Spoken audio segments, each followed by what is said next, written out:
नमस्कार, जोहार झारखंड देख रहे हैं आप। आपके साथ मैं हूं शिप्रा झा। झारखंड का सबसे बड़ा सरकारी अस्पताल रिम्स एक बार फिर से चर्चा में है। रिम्स में लगे लिफ्ट लोगों के लिए जानलेवा साबित हो रहे हैं।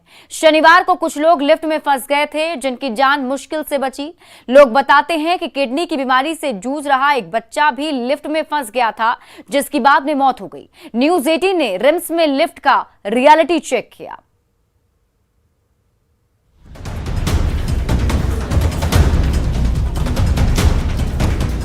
झारखंड का सबसे बड़ा सरकारी अस्पताल रिम्स, जहां लोग आते तो हैं जिंदगी बचाने के लिए, लेकिन कभी कभी यहां की लिफ्ट जानलेवा भी साबित हो जाती है। शनिवार को भी लिफ्ट की बिजली अचानक गुल होने से कई लोग फंसे रहे। इनमें गया जिला के रहने वाले एक परिवार के बच्चे की बाद में जान भी चली गई। न्यूज 18 ने रिम्स के तमाम लिफ्ट का रियलिटी चेक किया। देखिए, यहाँ लिखा हुआ फर्स्ट फ्लोर के लिए जाने के लिए यहाँ से लिफ्ट का है। ये बटन है जो प्रोसेस होता है कि जब इस लिफ्ट के पास आप पहुँचे तो सबसे पहले आप बटन का उपयोग करें और ये दरवाज़ा यहाँ से खुलना चाहिए। यहाँ आप कितनी बार भी पुश कर लें, दरवाज़ा नहीं खुलेगा।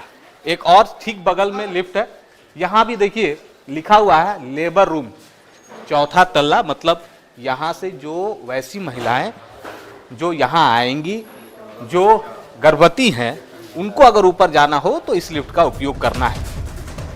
तो आपने देखा, न्यूज 18 की पड़ताल में दोनों में से दोनों लिफ्ट फेल हो गए।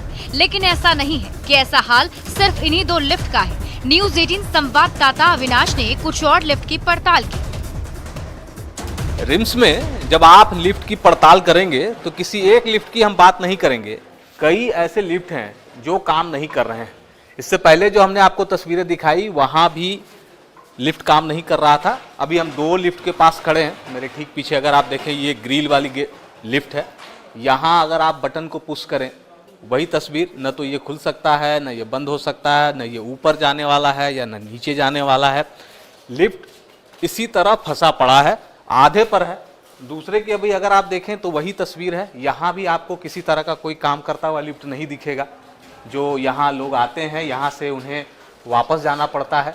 बटन का उपयोग अगर आप करें तो ये लिफ्ट खुलने वाला नहीं है। सिर्फ 2 या 4 ही नहीं, न्यूज 18 की पड़ताल में ये बात सामने आई कि रिम्स में करीब 10 ऐसे लिफ्ट हैं जो काम नहीं करते, और जो काम कर रहे हैं उसमें रोजाना मरीज या उनके परिजन के घंटों फंसे रहने की घटना घट रही है। शनिवार को हुई घटना के बारे में प्रत्यक्षदर्शी क्या कहते हैं, खुद सुन लीजिए। क्या हुआ था भाई कल? खैर, ये तो हम जब से 2 सप्ताह से आए तब से तो बंदे हैं। और वो वाला जो लिफ्ट है आगे का, वो पहला लिफ्ट चलता है और दूसरा लिफ्ट बंद है। तो उसका जो दूसरा लिफ्ट था उसमें एक व्यक्ति फंसा हुआ था कल। हाँ, वो तो अच्छा हुआ कि फर्स्ट फ्लोर से ग्राउंड फ्लोर में गिर गया था। हाँ, पूरा नीचे आवाज आया। चोट भी लगी? नहीं, चोट नहीं लगा। फिर वो मिस्त्री आया, 2-2.5 घंटा तक फिर बनाया। उसके बाद 2 घंटा वो आदमी उसी में था। अब सोचिए जरा, शनिवार को लिफ्ट में गिरने वाला व्यक्ति स्वस्थ था तो जान बच गई, मरीज होता तो उसकी क्या हालत होती। तब आप समझ लीजिए कि लिफ्ट के होने और नहीं होने का क्या फायदा है। और यही वजह है कि रिम्स में कई बार मरीजों की जान सिर्फ इसलिए चली गई है क्योंकि उनका सही समय पर इलाज नहीं हो पाता, और ऐसे लिफ्ट में भी फंसने के बाद लोगों की जान चली जाती है। न्यूज 18 के लिए अविनाश कुमार, रांची। चतरा में सुरक्षा बलों ने नक्सलियों की बड़ी साजिश को नाकाम कर दिया है। पुलिस और सीआरपीएफ 190 बटालियन की संयुक्त टीम ने चिलोई में पुल के पास से विस्फोटक बरामद किया है। सुरक्षा बलों ने 200 ग्राम शीशा का टुकड़ा, 1.5 किलो 8 mm कटिंग सरिया, आधा किलो कील, 20 मीटर तार और डेटोनेटर बरामद किया। सुरक्षा बलों ने विस्फोटक को नष्ट कर दिया है।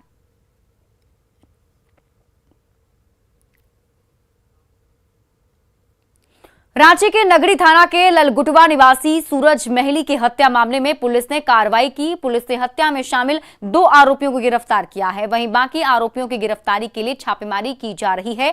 आरोपी संतोष महली और मृतक सूरज महली ने नगरी इलाके में एक जमीन पर जबरन कब्जा किया था। उसी के पैसे के लेन देन को लेकर ही सूरज महली की गोली मारकर हत्या की गई थी।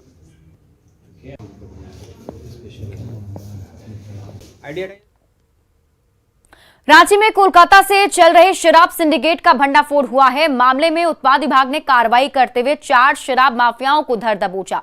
आरोपियों के पास से महंगे ब्रांड के शराब भी बरामद किए गए।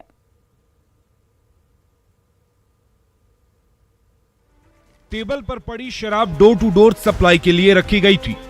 जी हां, बिहार की तरह झारखंड की राजधानी रांची में डोर टू डोर शराब सप्लाई का सिस्टम चल रहा था, जिसे डिकोड करते हुए पुलिस ने 4 शराब तस्करों को गिरफ्तार किया है। ये सप्लाई करते थे बहुत लोगों को। हम लोग को पता चला, हम लोग जांच किए। जांच के क्रम में 4 अभियुक्त को गिरफ्तार किया गया है। सतेंद्र कुमार है, ब्रजेश कुमार, अनिल कुमार सिंह, रणदीप बोस, 4 अभियुक्त गिरफ्तार किया गया है। पिछले 2 वर्षों से ये सिंडिकेट रांची में काम कर रहा था। कोलकाता से शराब लाया जाता था और रांची के होटलों और बार के कस्टमर को दिया जाता था। कोलकाता से महंगे शराब को रांची भेजने की जिम्मेवारी रणदीप बॉस नाम के तस्कर पर थी, जिसे रिसीव करता था अनीत सिंह, और फिर आगे बढ़ती जाती थी डोर टू डोर शराब सप्लाई की चेन। कलकत्ता एयरपोर्ट से। एयरपोर्ट और फिर यहाँ पर उसको कहाँ देते थे? अनित जी को। अनित जी को। अनित जी क्या करते थे इन शराब का? बेचते होंगे सब बाहर में supply, door to door supply था आपका? लोगों का बहुत, हम इवेंट मैनेजमेंट का काम करते हैं, तो इवेंट मैनेजमेंट में कुछ लोग लेते थे तो उससे सामान लेते थे। बहरहाल महंगे शराब के सिंडिकेट को डिकोड कर लिया गया है, लेकिन इस सिंडिकेट के तार पूरे रांची में फैले हुए हैं। पूरी तरह से इस सिंडिकेट का खात्मा तभी होगा जब बाकी के अपराधी भी सलाखों के पीछे होंगे। न्यूज़ 18 के लिए रांची से ओम प्रकाश की रिपोर्ट। जमशेदपुर के टाटा स्टील की चिमनी को सफलतापूर्वक ध्वस्त कर दिया गया। 27 साल पुरानी चिमनी को ध्वस्त होने में महज 11 सेकंड का वक्त लगा। जिस कंपनी ने नोएडा के ट्विन टावर को ध्वस्त किया था, उसी कंपनी की ओर से इस चिमनी को भी गिराया गया। लौह नगरी जमशेदपुर, जिसकी पहचान टाटा ग्रुप की कंपनी से होती है, उसी टाटा स्टील के कोक प्लांट की 27 साल पुरानी और 110 मीटर ऊंची चिमनी को रविवार को ध्वस्त कर दिया गया। चिमनी को ध्वस्त होने में महज 11 सेकंड का वक्त लगा।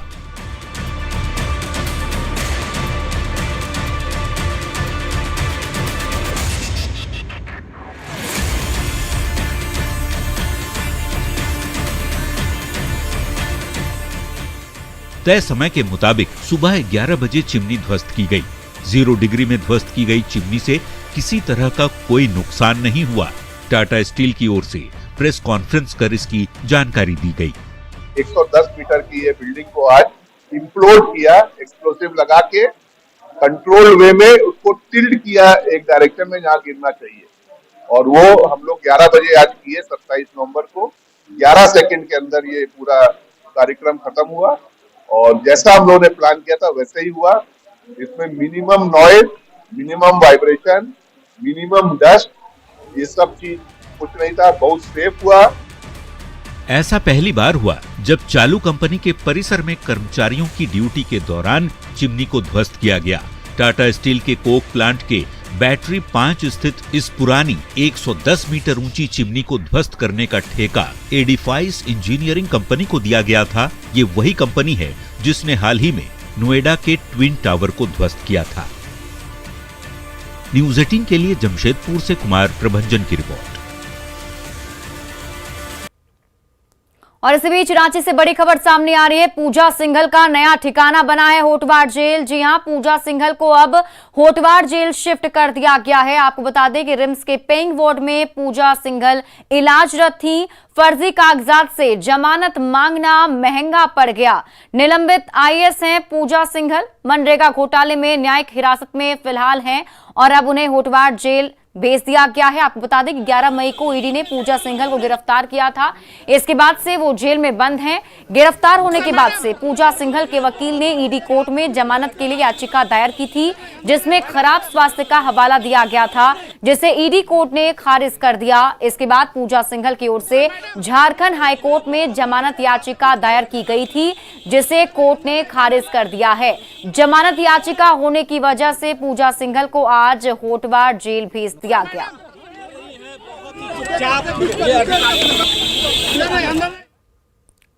रांची में महिला पर पति ने तेजाब से हमला कर दिया। घटना नामकुम के लोवाडी इलाके की है, जहां पैसे मांगने पर मना करने पर महिला पर उसके पति ने ही तेजाब से हमला कर दिया।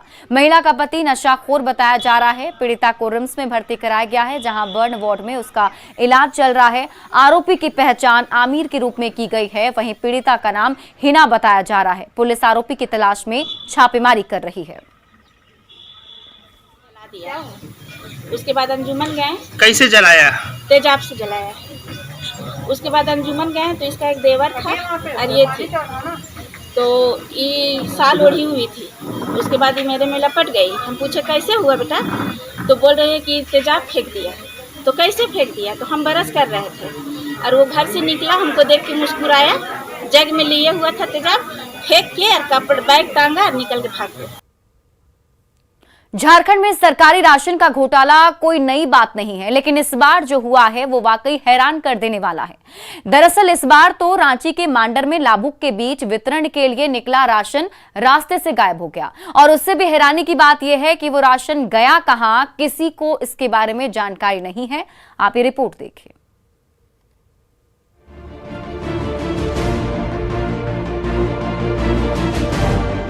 रांची के मांडर की गरीब जनता परेशान है। मांडर की विधायक भी परेशान है और तो और रांची के जिला आपूर्ति पदाधिकारी भी परेशान है। और मामला अगर आप सुनेंगे तो आप भी परेशान हो जाएंगे। दरअसल मांडर के गरीब आवाम में बंटने वाला सरकारी राशन ही गायब हो गया है। करीब 1000 क्विंटल राशन 4 ट्रकों में भरकर झारखंड के अलग अलग जगहों से मांडर के लिए निकला, पर रास्ते से ही गायब हो गया। करीब 38,92,000 की कीमत का ये अनाज जो गरीबों का निवाला बनने वाला था, भ्रष्टाचार की खुराक बन गया। बिल्कुल एक सिंडिकेट इसमें काम कर रही है, क्योंकि 900 क्विंटल मिसिंग जो अनाज है, 4 ट्रक मिसिंग है।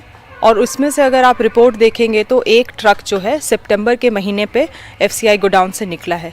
तो 2 महीने तक अगर यहाँ इस मेन गोडाउन में नहीं पहुँचा है तो अभी तक अधिकारी क्या कर रहे थे? इस माल को इस बार ऐसा किया गया है, रांची CSD जो डोर सप्लाई है और हमारा प्रखंड का जो डोर सप्लाई है, ये दोनों का मिली भगत से आज मांडर प्रखंड का 4 ट्रक यानी करीब 40 लाख का माल गबन कर दिया गया है। मांडर की जनता और विधायक दोनों ही इसे गंभीर मामला मानते हैं और सीधे आरोप लगा रहे हैं कि रांची से लेकर मांडर तक के अधिकारियों की मिलीभगत का परिणाम है और यही वजह है कि बड़ा सिंडिकेट सरकारी राशन की कालाबाजारी में लगा हुआ है। हालांकि राशन गायब होने के करीब 25 दिन बाद 25 नवंबर को प्रखंड आपूर्ति पदाधिकारी के द्वारा एक प्राथमिकी दर्ज कराई गई और फिर मांडर प्रखंड कार्यालय स्थित गोदाम को सील कर दिया गया। और हमारे एजीएम को इस तरह की बातों की जानकारी इमीडिएटली हम लोगों को देना चाहिए था, लेकिन उन्होंने नहीं दिया, बल्कि इसको ऑनलाइन एंट्री करने के लिए वो तैयार भी थे, लेकिन वो एंट्री करने के लिए जो प्राधिकृत है, जो ऑपरेटर, उसने साफ मना कर दिया कि गाड़ियां आई नहीं है तो हम एंट्री कैसे करेंगे। सोचिए विभाग कितना सजग है कि 23 नवंबर तक अनाज की 4 खेप नहीं पहुंची और विभाग को पता ही नहीं अनाज कौन गटक गया। मामला सामने आया तो जांच भी होगी, लेकिन सवाल ये है कि क्या इस बार भ्रष्टाचार के तालाब के मगरमच्छ पकड़े जाएंगे या इस बार भी जांच का निवाला सिर्फ छोटी मछलियां बनेंगी। न्यूज़ 18 के लिए रांची से अविनाश की रिपोर्ट। धनबाद के निरसा क्षेत्र के 14 मस्जिदों के इमामों ने कुमार धुबी शिवली बाड़ी के जामा मस्जिद में बैठक की। बैठक में निकाह में बैंड बाजा और डीजे के साथ आतिशबाजी भी नहीं करने का फैसला किया गया। बैठक में सदस्यों ने सर्वसम्मति से इस्लाम धर्म के मुताबिक निकाह करने पर निर्णय लिया। और जिसमें ना बाजा बजेगा, ना आतिशबाजी होगी और ना ही नाच गाना होगा। रात 11 बजे तक निकाह की समय सीमा तय की गई है। किसी कारणवश देरी होने पर अगले दिन सुबह फजर की नमाज के बाद निकाह पढ़ी जाएगी। फैसला नहीं मानने वालों पर 5100 रुपए का जुर्माना भी लगाया जाएगा।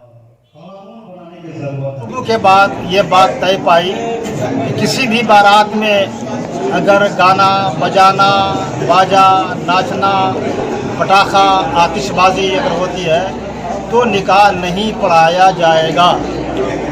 बसूरत दिगर अगर वो टाइम पे आ भी जाते हैं तो बसूरत दिगर माफ़ी नामे के साथ और 5100 जुर्माने के साथ निकाह पढ़ाया जाएगा। अयोध्या से निकली श्री राम राज्य दिग्विजय रथ रांची पहुंचा है। सोमवार को हजारीबाग होते हुए रथ बिहार में प्रवेश करेगी। श्री राम राज्य दिग्विजय रथ गीता जयंती के दिन अयोध्या पहुंचेगी। 60 दिनों में देश के 27 राज्यों को होते हुए ये रथ 15,000 किलोमीटर की यात्रा तय करेगी। गीता जयंती के दिन रथ अयोध्या पहुंचेगी। अयोध्या में भव्य श्री राम मंदिर का निर्माण हो रहा है। लंका विजय के बाद अयोध्या पहुंचने पर भगवान राम ने अश्वमेध यज्ञ किया था। उसी तरह मंदिर बनने की खुशी में श्री राम राज्य दिग्विजय यात्रा निकाली गई है। याग के साथ पुरुषोत्तम के पुण्य भूमि अयोध्या से 5 अक्टूबर को निकली। लगभग 27 राज्यों का भ्रमण करते हुए 1500 किलोमीटर ऐसा दूरी तय करते हुए अभी रांची पहुंची है। भगवान पुरुषोत्तम राम का जो यह यात्रा जो चल रही है, नेपाल भारत ऐसे 2 देश का सांस्कृतिक धार्मिक अवधारणाएं जो हैं उनको जोड़ने के दृष्टिकोण से भी जोड़ा जा रहा है। कोडरमा में नाबालिग की शादी कराने की कोशिश के मामले में झारखंड हाईकोर्ट ने स्वतः संज्ञान लिया है। कोर्ट ने जिला विधिक सेवा प्राधिकार कोडरमा को इस मामले में कार्रवाई के निर्देश दिए। सूचना के बाद पुलिस ने कार्रवाई करते हुए बाल विवाह को रुकवा दिया है।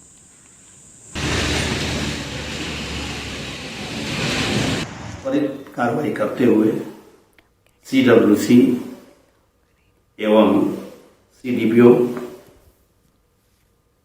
एवं चाइल्ड लाइन्स को बुलाया गया और उसकी पूरी विस्तृत जांच पड़ताल की गई। लड़की भी जो बालिका थी वो भी हम लोग के समझ प्रस्तुत की गई। उसका सारा बयान वगैरह हम लोग लिपिबद्ध किए हैं और तत्काल उस बच्ची को हम लोगों ने शैक्षणिक सामग्री एवं कुछ खाद्य पदार्थ उपलब्ध कराए।